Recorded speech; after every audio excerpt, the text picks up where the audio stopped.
Engine check. Engine check. Sound check. Exhaust check.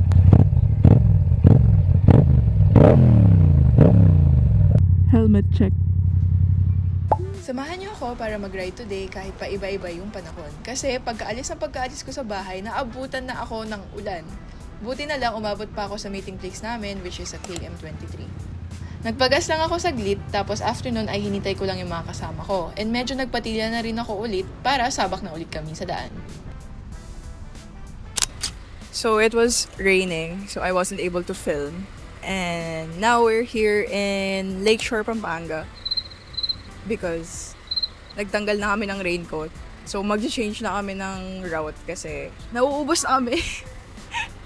Like we started riding it, we were like 8 or like 6 ganyan. So yung dalawa naka-sports bike. So yan sila tumuloy, and then now tatlo na lang kami. So, dalawang naka-XSR, isa naka-MT-07. Subic dapat kami pupunta, ngayon sa Clark na lang kami. So paalis na kami. So our new stop is somewhere in Clark. So by the way, nakikita nyo ba? Dito ko nilagay yung microphone. So nagdikit ako ng magnet sa loob, yung magnet ng microphone, and then nilagyan ko siya ng 3M.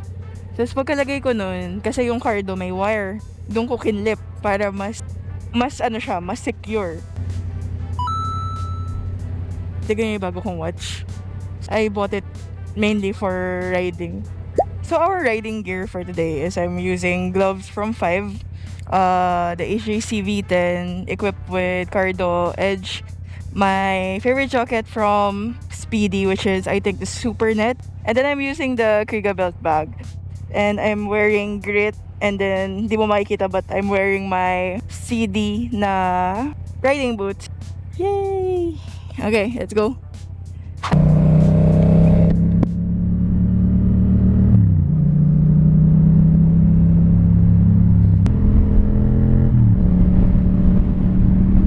Sarap! Tuyo na yung daan! Woo!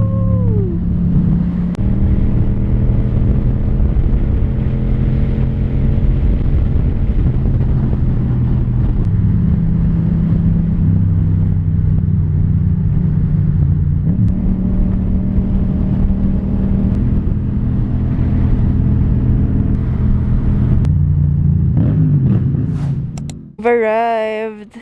So we're gonna eat here. It's Amante rib steak. Lipat daw kami ng parking.